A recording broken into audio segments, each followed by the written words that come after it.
Hi, I'm Fernando Tomlinson. Welcome to Gaining 2020 Vision during an incident with PowerShell. This is the PowerShell and DevOps Global Summit for 2021, and I'm excited to be here. A little bit about myself. I've been with the Department of Defense for roughly 19 years, specifically the US Army. I've led incident response teams, I've done vulnerability assessments and pen testing, and currently I do forensics and malware analysis for the United States Army. I'm a cybersecurity adjunct professor where I teach PowerShell, Python, and a little bit of ethical hacking. I'm a PowerShell enthusiast. I've been developing and coding in the language for over 6 years, developing a number of red and blue team tools. I've also developed some educational platforms, which I'll talk about throughout this talk. I'm a contributor to the PowerShell Conference Book Volume 2. And as you know, no proceeds from that book go to the authors, but instead it goes to underrepresented, underprivileged individuals trying to get a start in cybersecurity. I have a presence on the internet, and I'm looking to always connect with like-minded individuals. Okay, so here's our agenda for today. All right, so why incident response with PowerShell? Well, if you're in incident response, you've likely been here, where failure is coming and you can sometimes see it, but it's not enough time for you to react. And then you might have been in the opposite of that, in which you've had a plan for when things go wrong. Well, not every time you have a plan, it actually works out the way you desire. And that's why we have incident response. Okay, so what is this incident response? Looking at three reputable companies within this arena, First Point, Alien Vault, and SANS, they all have their own definition. However, they all seemingly say the same thing. And when we look at incident response phases, well, we look to generally two different entities. Well, we look to regulatory stuff in NIST, and NIST has it broken down into 4 phases. And then we look to SANS, a well-known reputable company within the cybersecurity spectrum, and they break it down into 6 phases. Well, as you could imagine, there's some overage between both of them. And as such, we can kind of see the overage comes really in phase 3 of NIST, where that's phases 3, 4, and 5 within SANS. And from an incident response perspective, where we're responding to incidents with PowerShell, well, we're largely going to focus in the phases 2 and 3 of NIST and phases 2, 3, 4 of SANS. And that's where we see an overage, right? We're going to be able to use PowerShell from some aspects of detection and analysis, but also how we do containment eradication and recovery within an organization. So some common approaches right now are for entities and organizations to use commercial platforms. And these commercial platforms are awesome. I've used a number of them, and I certainly like them. However, they come with a price tag. And depending on the organization, you may not be able to afford that next gen EDR, if you will. So then you might look to some open source platforms, and I've used a number of them as well, and they're generally pretty good. But guess what? Depending on your organization, they may not allow you to utilize those open source platforms. Or if you're doing incident response as a service, you may go into a network that A, doesn't have that next gen EDR in the commercial aspect, or B, doesn't allow you to bring your own EDR. So what do? Well, this is where you look to PowerShell, and we'll get to that. Generally, these EDRs come in the aspect of either they have an agent on the system or they're agentless, and they typically provide us with things like visibility into the network, some intelligence, and the ability to do fast response should we get to that point. Well, if you don't have either the open source platform, or again, you can't afford, or your organization won't pay for a commercial platform, then you may feel like your toolbox is like this. And nobody needs to feel like their toolbox is like this, because guess what?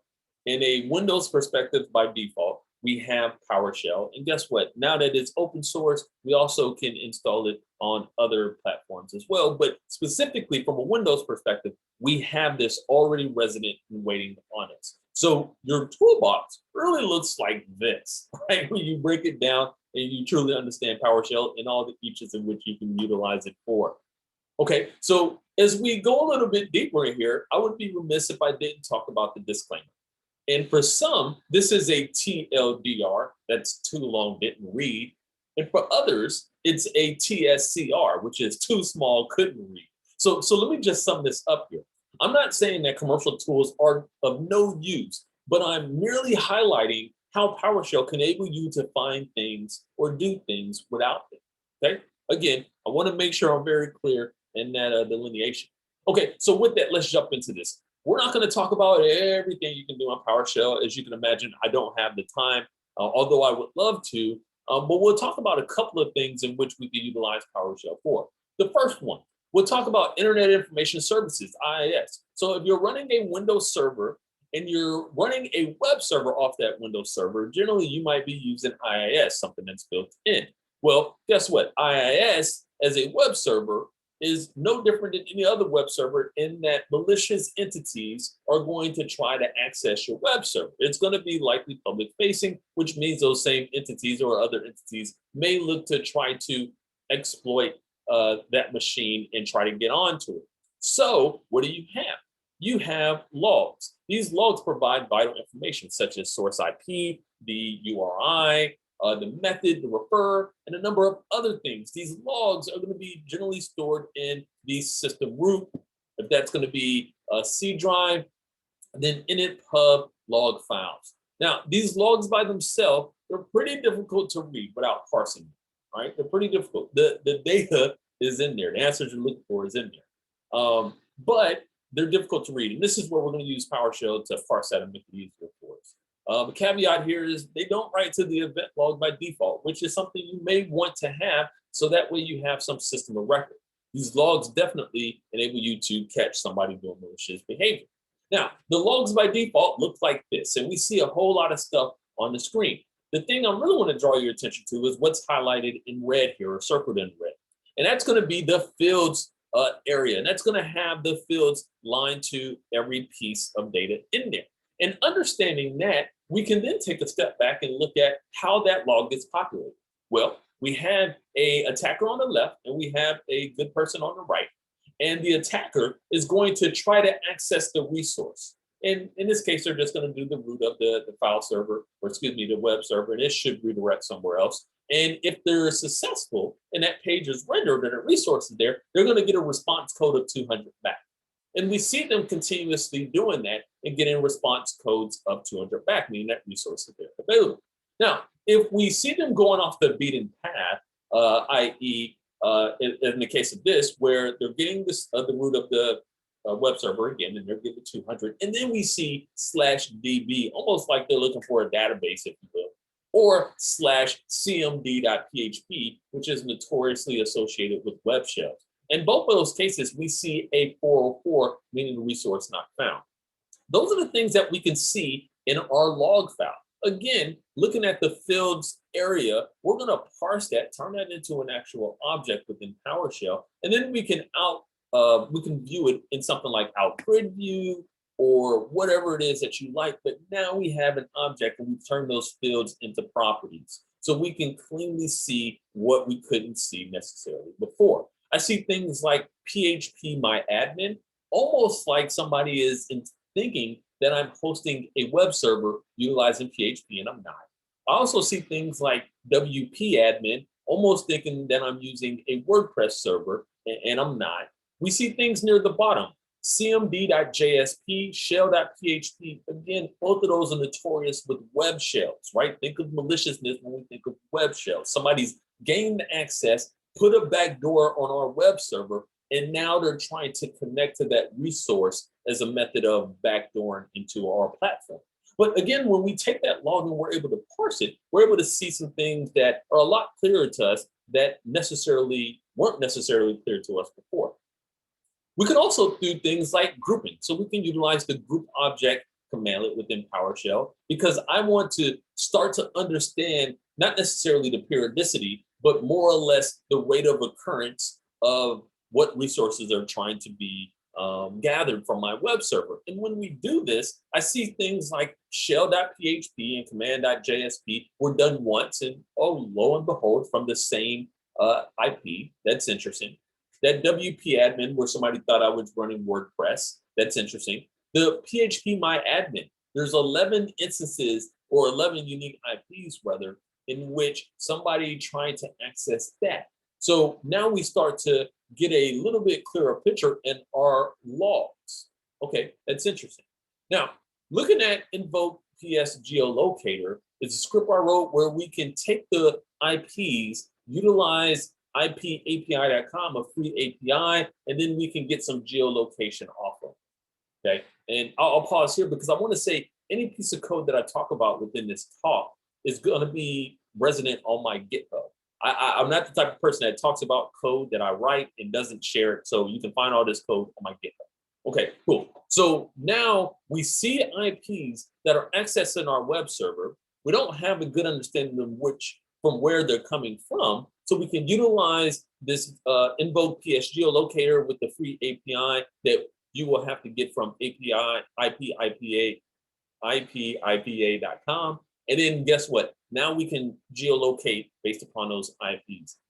And if you're hosting a web service that you typically cater to one geographical area versus another one, well, you might start to see indications of possibly maliciousness because somebody's coming from a different area. Now, this doesn't come without holes because people who are really serious in this arena, more sophisticated in nature, aren't going to come from their home country in trying to penetrate through your network.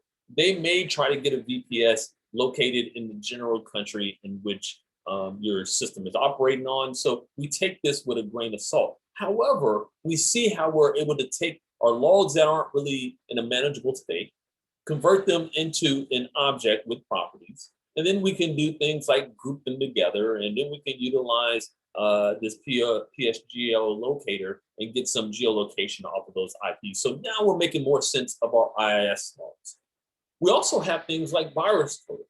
Virus total is it could be amazing, right? I wouldn't recommend uploading any binaries to it, but we have the ability to get reputations based upon IPs, domains, and a number of hashes and a number of other things. So with this, we can absolutely go to the GUI of VirusTotal, virustotal.com, and we can put this information in and we'll get some data back.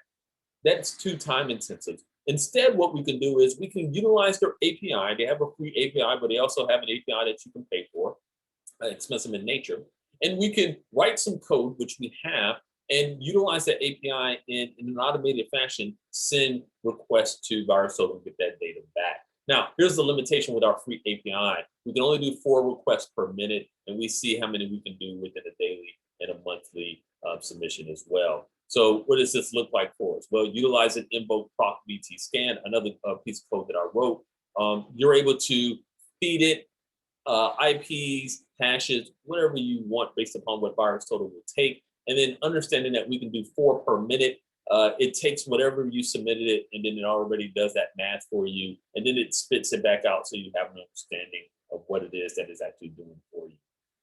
Now, this is going to come back to you as a table or a list. We see what the list looks like. The table is going to be a little bit easier to read, at least for me in this aspect as an analyst, because now I'm able to see up front, my first column, what antiviruses it was queried, the version of them, whether it was true or false. If it was true, it tells me what that AV knows that malware family is. It tells me the that file, essentially the signature file, the data associated with it, and then the last column, it tells me what it is I actually submitted. So when I do it like this, things start to stick out for me, right? I see a couple of instances out of the 50 of this screenshot in which some AVs think that this file is malicious. That's enough for me to warrant some attention towards the file to do some deeper analysis. But we can start to automate this so that way we can start to get a better understanding of things that are running on our network. Or as we're doing some very targeted response actions, we can utilize this code also to do those queries on our behalf. Okay, so looking at event logs. At this point, as PowerShell enthusiasts, right, and masters of PowerShell, you recognize that there's 2 instances for us to query PowerShell logs. We got get when event. We also have get event log. Get event log is going to be deprecated, focused on XP 2003, but it still works for modern versions of Windows, but only our classic logs. And then get when event not only works for classic logs, but event tracing logs. Those are the more modern logs for Vista and newer. Both of them have the ability to query event logs from remotely, but get when event has the ability to parse offline event logs. So this is key when we look at doing incident response, because that's a place of record when we look at things that are happening on our system. And here are some high visibility, useful event IDs within the event log. Unfortunately, not all event IDs are enabled by default. There's some auditing that may have to get enabled for them to be useful. And one of them is 4688 process creation, and by far one of the most helpful ones, in my opinion, when doing incident response. Why? Because malware is going to execute in two fashions. It's either going to execute in memory, and we'll save that for another day, or it's going to execute on my file system, and that process creation is going to help me determine that.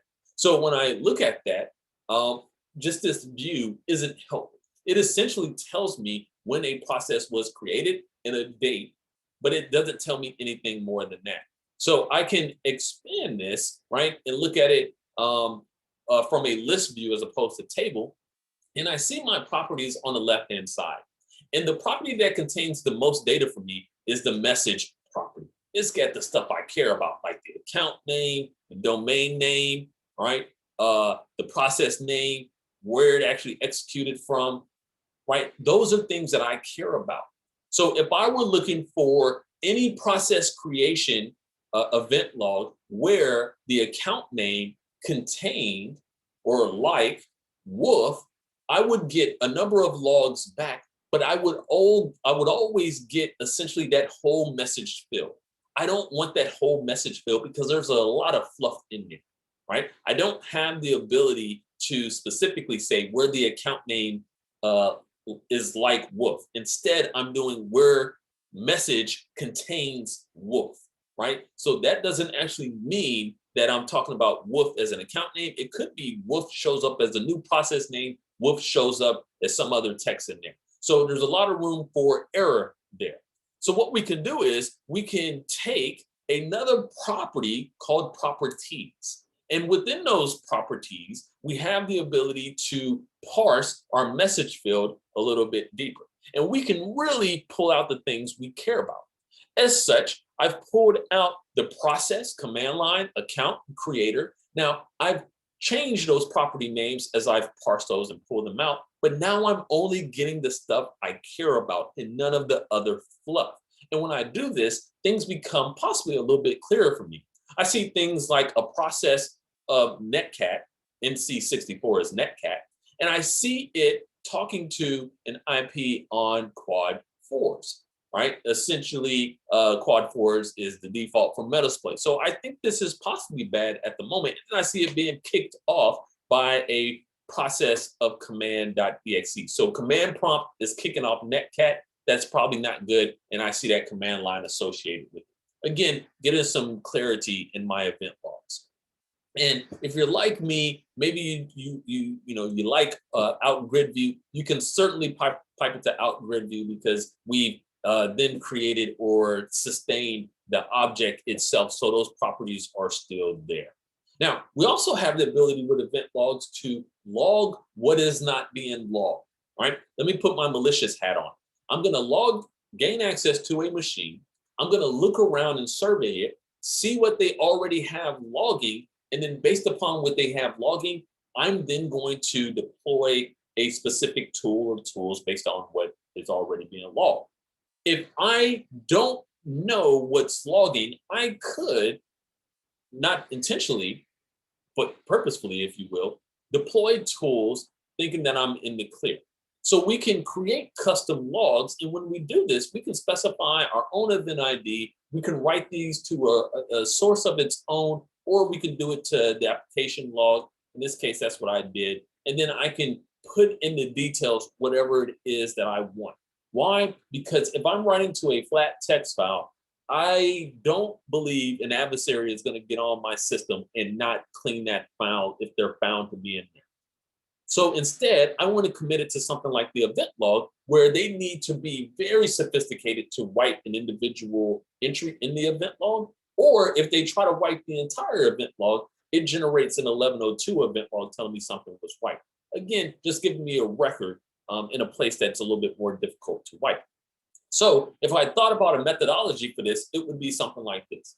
Retrieve the data that's of interest based upon some script that we have. Maybe we have it in a while loop, or maybe we have a WMI subscription. So as something happens, this then triggers.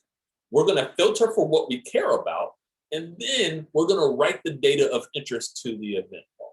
All right, sounds like we're winning when we do that. Now, what if you want to get it to a scene, essentially a log aggregation platform, but you can't afford one, or again, your organization won't allow you to use one of the free ones that are out there, the open source ones? Well, you can utilize Slack or any other messaging platform as a log aggregation service, right? And there's some pros to this because it's an alternative to the Windows event forwarding, where we can take the Windows server and turn it into our log aggregation server.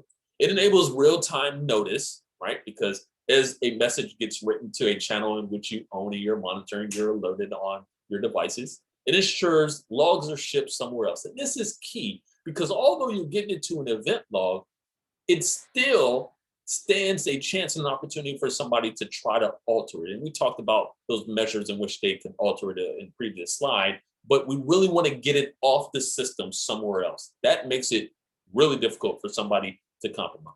Now, the cons using this is we're putting this data on somebody else's server.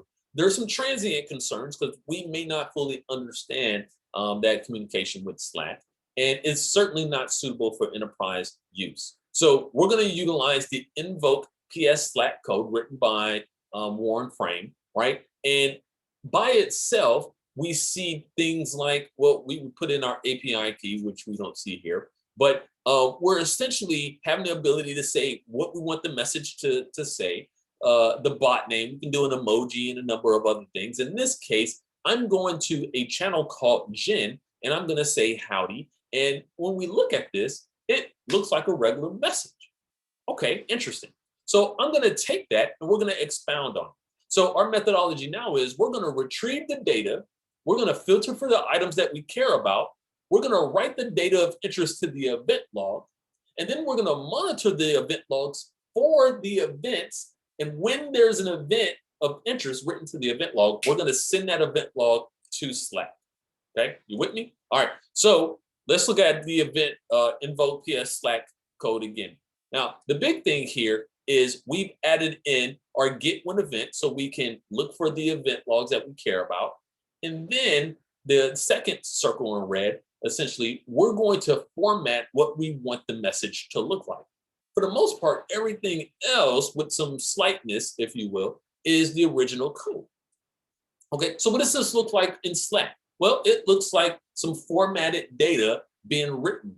And I see things like essentially this PowerShell code that's base 64, that's likely malicious. Not many admins that I know of are base 64 in code, but now I'm seeing this outside of my platform, my Windows system, but instead somewhere else. And for an actor to compromise this, it takes them a little bit more work, right? So we're getting it committed to the event log.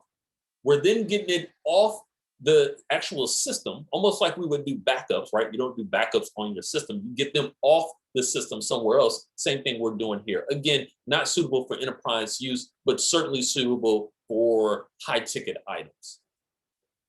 Okay, for anyone doing incident response or defense in nature, when you get on the system, you generally want to look at what processes are running and what connections or open ports it has. The process list essentially is going to give us things like the names of the binaries and the path and the PIDs. And in some cases, we can get the parent process ID, essentially what started the process, right? And then when we look at our connections, we see what port on our machine is connecting to another port on a distant machine, and we see the IP associated with it. And if we have a service that we're listening to, maybe like a web server or SSH server or whatever, we see the port that we're bound to on our machine. When we're looking at this, we also have the ability to look at what processes are tied to either those open ports or those connections. And we can get this from the perspective of taking the process ID from get process and utilizing the owning process within our netstat or our get net TCP connection. That's the netstat version of PowerShell, and then lining it up. My problem is when I'm looking at get process and I remember a PID of 11.388, by the time I do my get net TCP connection, I don't remember if it was 33188 or something else. So there's some human error in this whole thing. What I'm going to do is reduce that human error. And we can do that by just taking something like this as an example, right? We got Reese's cups, we got Reese's pieces, and when you put those together, we have pure magic. So that's what I was seeking to do when I did get verbose process. We combine the process list and connection list together. We're going to reduce the human error, human oversight, and this is going to paint a clearer picture for an analyst. This is also exportable to your favorite format, CSV, XML, JSON, whatever. Why? Because you may want to import this into a scene for larger analysis, and you'll be able to do that. So when we look at this, we got two individual events or instances, and we're now able to clearly see the local IP and the ports associated with it. We're able to see what binary or process is tied to it in the PID, but we're also able to see where it exists on the file system, the full path to it, as well as the command line. We see the parent process, i.e. the process that kicked off the process that has the connection. And we see things like where it exists on our operating system, but also the hash associated with it. That's great. For any of you who are utilizing McAfee products out there, McAfee, when it triggers on something, it has the ability to remediate that for you. And when it does that, that option is essentially called deletion. But it doesn't really delete it. It actually quarantines it, and it puts it in C drive quarantine or system root quarantine. And it sits there for 28 days before it fully purges and deletes it. Now, have no fear, because if it's malicious, and McAfee thought it was malicious and it puts it in that folder, they've essentially encrypted it or they've XORed it and they've stored the key, or somebody's put the key online. So we have that binary malicious sample sitting on our file system, but it's not in a format in which it can do more maliciousness. But because we have the key, we can reverse it. This is huge because as somebody who does forensics and malware analysis, it's one thing to know that something was malicious on the system and it's now remediated. Cool. But I want to analyze the malware so I can understand what it was doing. That's one. Two, what if it wasn't truly malicious and it was a false positive? But more or less, because of option one, as a malware analyst, I want to be able to understand what it was actually doing. All right. So I wrote this code, invoke unbuck, right? And I call it unbuck because it's .bup. So what does this look like for us? Well, we'll come over here and we'll walk through this. And within this, we're going to go in and we'll do our unbuck.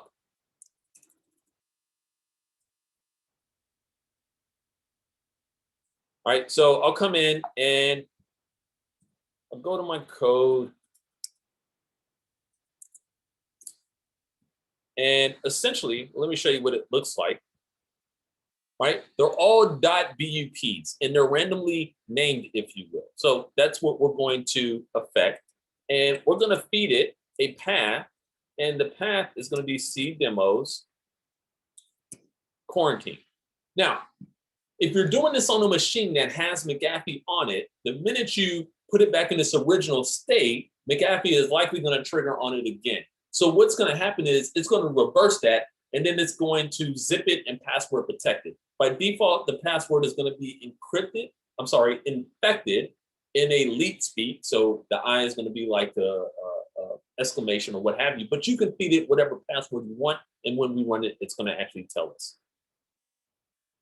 All right. So notice how it's telling us what the password is, and it has reversed that process for us. So now when I'm in here, we had the .vups before, but now I have the raw sample. And in this case, this is powerview.ps1. It's a zip. And the minute I go in here and I try to interact with it, it's going to prompt me with that password. So we were just able to reverse the McAfee containing, if you will, of a malicious threat. So now as a malware analyst, I can actually conduct my malware analysis on this back on my analyst workstation and understand what that binary is actually doing. I call that winning, right? So we're no longer just been holding to the threat is neutralized and we're good to go. All right, so also came up with PowerShell Rapid Response. Again, looking at it from a enterprise-wide visibility and response measure, this is allowing us to quickly identify anomalies. It's modular in nature where PowerShell 2 is really the framework, and then we have these modules that are embedded or imported into the framework. I say that because you yourself can continuously make these modules and use the framework as well. Right now, there's about 20 modules or plugins that are default in there, and it utilizes the pull method. The pull method, yes. So essentially on my server, I'm able to reach out to these machines, have it run the code, and I'm pulling it back. I say this because it's all about timing. If we had an agent on the machine, well, as soon as something happens, the agent sees it and then returns that data. So instead, we're going to be pulling data, and it's not going to be near real time. It's not even going to be real time. So we have to be cognizant of that. This data, when it comes back, it gets stored in CSVs, but also in a SQL database. SQL database utilizing SQL tools written by Warren Frame, right? And each time we run this, we have a folder associated with the set of CSVs. That data is written to one database with multiple tables. And we utilize a network logon. So things like Mimikatz isn't a concern here because the network logon doesn't store those creds in such a way where Mimikatz can take advantage of them. All right, so here's those modules, those plugins I talked about. Again, modular in nature, we can continuously add our own. So we'll come in here and we'll run PowerShell 2. All right, so when it comes up, I have the ability to just do it against all machines within the domain in which this system is, or I can import computer names, IPs from a file. I could also input computer names, IPs manually, or I can do my local system. Instead, what I'm going to do is I'm going to input an IP in, and we'll do it from another machine. So 172.200. Now, notice that we can also supply the CIDR notation as well, so it doesn't have to be individual machine. Now, it's off to the races, right? It's multi-threaded in nature, so we don't have to worry about it being single-threaded. As this data comes back, again, we'll be able to see essentially that data within our folder. So you can see that I just have ran it now, and these are previous instantiations of it.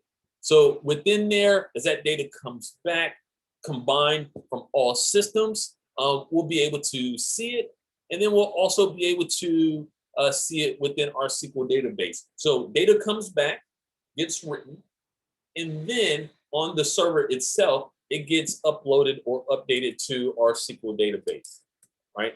And we can utilize things like SQLite, and we can go in there and actually read that database, right? Maybe you want to hook it up to a different front end, and you just want to utilize the SQL backend for something else. All right, so I'll come in here, and we can see that we have all these tables. These tables are essentially the plugins, and we can then do our queries using raw SQL commands, or we can have this database hooked up to some front end so we can be a little bit more granular in how we're going to do things. So as this is still going, once it gets done, again, takes all those CSVs on the server and then updates our SQL database. So I'm going to go ahead and stop it. so we can just move on. But you kind of get the gist of how it actually works. Again, this is Posh R2. All right, so moving on. We also have DNS, right? So if I'm malicious in nature and I have malware that I'm deploying on your machine, I want that malware to call back, communicate back to my server. And the way that I would do this may be through a hard-coded IP address, but I may also use DNS. Well, let's understand the DNS process, right? If a user is trying to navigate to google.com, it's going to search the local host file, right? The host file on that machine and see if there's an entry with an IP address. If there's no entry, it check the local DNS cache of that machine. If there's no record there, it will then look to whatever DNS server it's configured to communicate with. And that DNS server will check its cache to see if it has the IP of that domain. If it does not, it will check to see if it's authoritative for that domain. And if so, it will return the IP associated with that record. If not, it will then either forward that request to another server or try to resolve it it all really depends on how it's configured. If we wanted to stop a system from talking to a known malicious domain, and now understanding this process, we got two places in which we can do this. Well, we can do this with the host file by going into the host file and putting the domain name in there with a fake address, maybe 0.0.0.0, or we can go and do it at our DNS server. If I'm doing 1, 2, even 3 or 4 or 5 machines, the local host file may work well. If I'm doing any more than that, that's going to get old very quickly. Instead, I'll just do it at the DNS server level. So that way, as all my machines in my domain try to resolve it, I can just hit them off right there and essentially sinkhole. Well, sinkhole, yeah, I'll use this picture. Let's say you have a car on the left-hand side and you're trying to get into the city being on the right-hand side, if you will, and there's a gigantic sinkhole there. It is preventing you from getting to your destination. Essentially, you're going to go in that sinkhole and never to be found or seen again, possibly. And that's what we're looking to do with that malicious traffic. We're trying to prevent it from getting to where it is trying to go. So when we're putting a host record in for it, or we're utilizing our DNS server, we're going to put an IP address that's not routable. And now when the system tries to go out to that IP address associated with the domain, it's not going to go anywhere. All right. Now, we can do this in automated fashion using invoke sinkhole domain. The fashion that we can do this is we can either supply domains that we want to sinkhole, or we can have it go out to reputable sites that carry global blacklist domains, if you will, based upon maliciousness, and we can just have them run those domains and become authoritative for those in your network. So the methodology here: execute the script, download the blacklisted domains or input domains you want to blacklist, and then we're going to create what's called a forward lookup zone. Essentially, this is going to make us authoritative for that domain. And the record for that domain and subdomains is going to be quad 0. So now when our system tries to go out to that IP address, it's not going to make it there because it doesn't exist. Okay, and we're essentially sinkholing that domain. Now, these forward lookup zones, we see them off to the left, and then we see how we have essentially a quad A record, an A record. A record is going to be IPv4. We could also do quad A records. That's going to be IPv6. But the big thing here is we're becoming authoritative for these malicious domains, so our system can't talk to them. And then guess what? If we have the right logging, we can see when the machine tries to go out for these domains. All right. Now, in the context of malware analysis, malware, when running in memory, will seek to try to go into critical processes. Why? Because you can't really stop those critical processes. If we find ourselves in such a place where we're trying to do analysis, we can utilize invoke suspend process. And this essentially attaches a debugger to a process and allows us to suspend it, so that way anything that's dependent of it or it is depending on is not affected. This gives us the ability to then try to retrieve things like ransomware keys out of memory, or maybe try to dump binaries that were encrypted on our file system, but when executed in memory, decrypt themselves. And then this also largely allows us not to break critical processes, right? So let's look at this.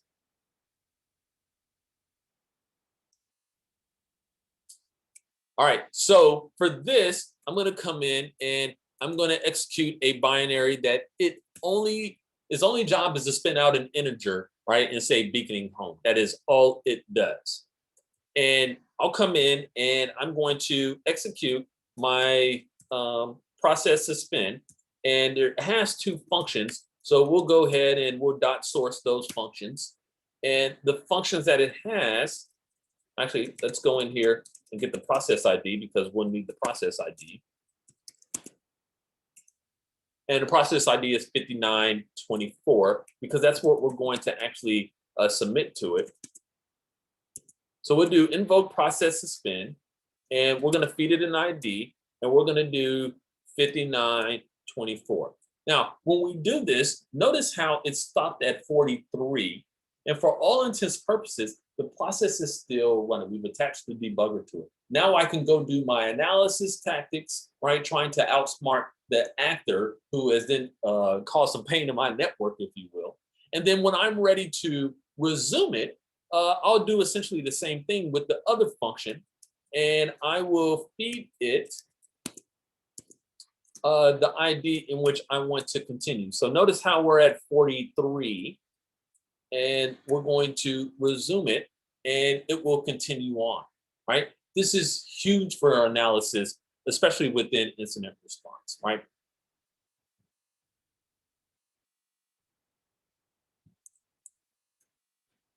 Okay, so we have invoke fail to ban. I'm a huge fan of fail to ban. Fail to ban, if you're not aware of it, if you have a public-facing web server or server, just know somebody or something is trying to gain access to it every second of the day. Every second of the day.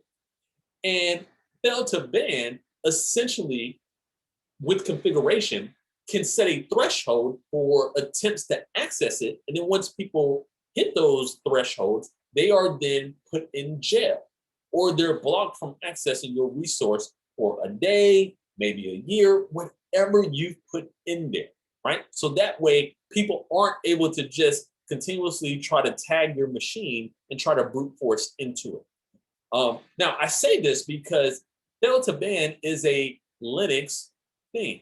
When I looked for it on Windows, I couldn't find anything. There's a couple of people in which tried to do something, but it wasn't quite meeting what I needed. So I ended up coming up with invoke fail to ban.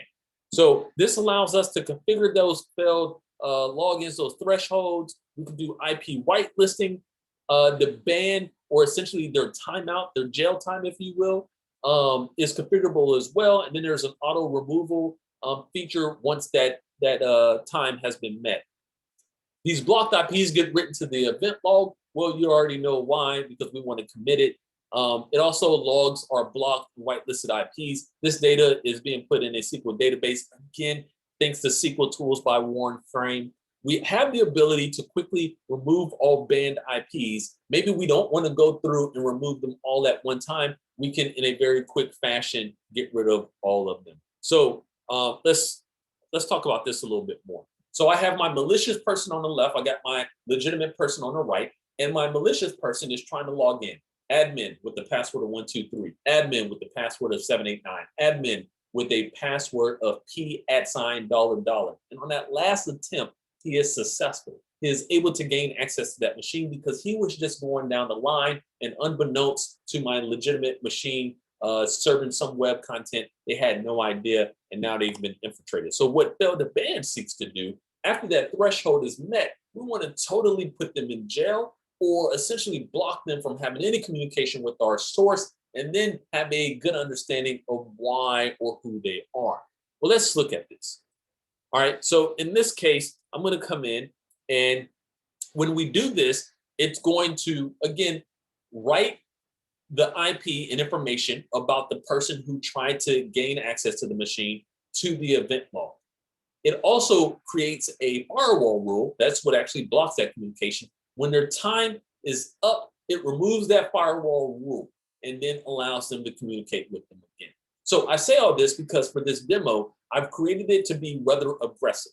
I think it's like 3 or 4 failed logons within a 30-second time frame, and then they get put in jail. I also have some stuff printing to the screen just so we can be cognizant of what's going on.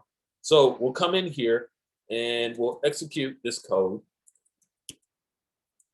And right out the gate, I can get started by option 1, start monitoring. I can list the banned IPs and their status, i.e. IP1 has been banned. It was banned on this day. It's still banned. IP2 was banned on this day. It's no longer banned. I can list all the whitelisted IPs, and by default, it's already going to pick up all the IPs associated with the NICs on my system, but I can also add more. And then if I'm just in a hurry, maybe I'm messed up or something, I can just unban all IPs. So I'm going to come in here and we'll do option 1 to start monitoring. And it says, hey, the IPs of my system will be whitelisted. Do we want to whitelist any other ones? And I'll say no. And then it will show me the IPs associated with my machine. Okay, awesome. Now we're off to the races. I'll come over here and I'll try to log in a couple of times incorrectly.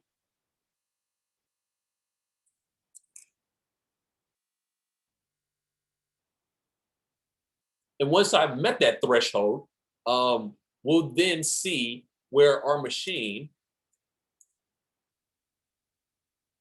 is going to be blocked.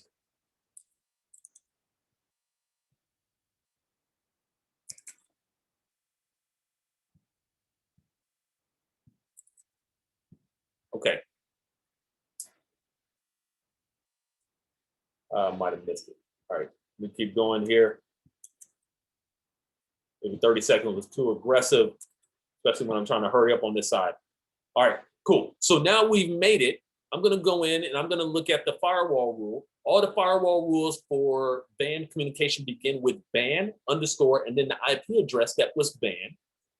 We also see within our event log that we've created the event. We've done an ID of 1337, and this is going to be in our event log until that event log gets wiped. Now, after it's been in jail or been banned for whatever period of time that we configured, which I think was like 30, 45 seconds, we'll see a message back on the screen saying it's been removed and it can now essentially communicate with our machine. All right, cool. So that time frame has been hit. We can come back in here and try to look at that firewall rule again, and we'll notice it's gone. However, that entry in our event log is still there. So in an automated fashion on Windows servers, we can employ fail to ban, invoke fail to ban, excuse me, and have this thing essentially watch our back and prevent people from just brute forcing our server every second of the day. All right, so as we make our descent towards the end of this talk, there's some pitfalls of PowerShell for incident response, right? We're trusting PowerShell and we're trusting the Windows API. And if a malicious actor is already on that machine, there's a chance that they may affect PowerShell and the API. So we're taking some chances there. The network in which we're doing our incident response with PowerShell may not be fully configured to use PowerShell remotely. And then PowerShell may not answer everything we need. It's certainly not a 100% solution, but it provides a lot, right? So we need to be cognizant of that as well. Now, I'm not the first person to talk about PowerShell for incident response. There's a number of people and entities and frameworks of sorts that are out there. I advise you to go look at them. It certainly would be worth your time and effort. All right, so as you came into this talk, again, you probably thought your toolbox was like this if you couldn't have one of those commercial tools or open source tools. And you realize very quickly your toolbox is like this, but guess what? I have a couple more things to add for you. If you're just starting off in the language, there's no better use or thing to have by you than a cheat sheet, right? So I created this cheat sheet to kind of give you the important things of PowerShell. So that way, as you build repetition, then you can slowly get off of it if you need to. Or you just tape it to your desk and you always have it there. So this cheat sheet's out there for you, and you can find it at the link listed below there. Now, some buddies of mine and I created what's called Under the Wire. We developed this in 2015. To date, Under the Wire has 75 interactive challenges. They are linear in nature, meaning you're going to do one after the other. They are focused on the core concepts of PowerShell. And the very premise of this site is to help people learn PowerShell or hone the skills that they already have in the language. We make no money off of it. This is a free resource to you. To date, we've had approximately 160,000 unique players from over 78 countries. Under the Wire can be found at that site. Let's go through one of these challenges. All right, so when I get to Under the Wire, I'm presented with this. I'm going to go to War Games, and there's 5 different war games. Each of them have 15 levels. 15 levels. The first one that I'm going to do is Century, and it will tell me how I get the password. Essentially, I'm going to go to this Slack channel and join, and that's where you can find me and my friends providing support. But I'm going to fast forward past that, and I'm going to make believe like I already have the password. And that previous screen told me where I'm going to SSH to. So I'm going to SSH as Century1, that's the first user, to century.underthewire.tech. It would help if I actually put the actual SSH command in, right? And then I'm going to put in that password that I would have gotten from the Slack channel to get started. Now I'm in the platform. I'm in a PowerShell shell. Notice I don't have a GUI or anything else. Now, once I'm in here, I'm going to understand and look at what my challenge is. It tells me the password for Century 2, which is the next level. Another user is another level in this game, all right, is the build version of the instance of PowerShell installed on this system. It gives me some notes as well. The short of it is I'm going to do something like $PS version table, and I'd be able to see the build version. And I'm going to take that, and now I would SSH back in using another window as Century 2 in that same server, and I would feed that build version as the password. And then I'd move on to the next level. And I'm going to continue that all the way down until I get to level 15 and I conquered the game. Each time I'm either learning something new because I have to do some research, or I'm just building repetition with things that I already know. All right. So that is Under the Wire. Now, I also came up with PowerShell. Did this in 2017. This is over 90 challenges that are non-linear in nature, meaning that you can just jump around and go wherever you want. This is squarely focused on red and blue team tactics from a PowerShell perspective. It's very scenario driven. So I put you in the stance of a defender, or I put you in the stance of a malicious person using PowerShell. You're going to have to download a virtual machine that I have listed on the site, because all the artifacts associated with this game are in that virtual machine. And what you'll do is you'll create an account on the Posh Hunter site, and then you'll be able to see all the challenges, right? Some of them are just pure question and answers. Some of them are, again, talking about a scenario. I'm putting you in the mindset, right? And you'll supply that answer. If you get the answer wrong, no harm, no foul. If you get the answer right, you'll get the points associated with that question. Some of them have hints associated with them as well. If you take the hints, you'll lose a smaller number of points, but no foul, no harm in that aspect. You are learning, right? And that's what Posh Hunter is really all about. So I've put in your toolbox not only how to use PowerShell from an incident response perspective, but also a PowerShell cheat sheet, also a game server me and my buddies came up with, Under the Wire, also a game server that I came up with, Posh Hunter, and I would say you're set, right? So now let's jump into the finale here, right? Commercial tools are great if your organization can afford them. Open source tools are great as well if your organization will allow you to use them. PowerShell can provide access to vital data in your organization or within your premise as a incident responder, enabling you to do more with less. But guess what? Everything comes with some cons. PowerShell is certainly no different in that aspect. All right. Again, I'm Fernando Tomlinson. This has been Gaining 2020 Vision with PowerShell during an incident with PowerShell. If you're interested in the slides associated with this talk, you can find them at the link shown there. If you're interested with any of the code I talked about, or just any of the code period that I have, and not only PowerShell, but an array of languages, you can find those on my GitHub. And if you just want to connect, right, because you're into the same things that I'm into and you want to have a conversation, I'm certainly game for that. I'm a human being just like everybody else, and you can find me on Twitter. With that, that concludes my talk. I'll be hanging out, answering any questions, and partaking in the other talks as well. So thank you for having me. Take care.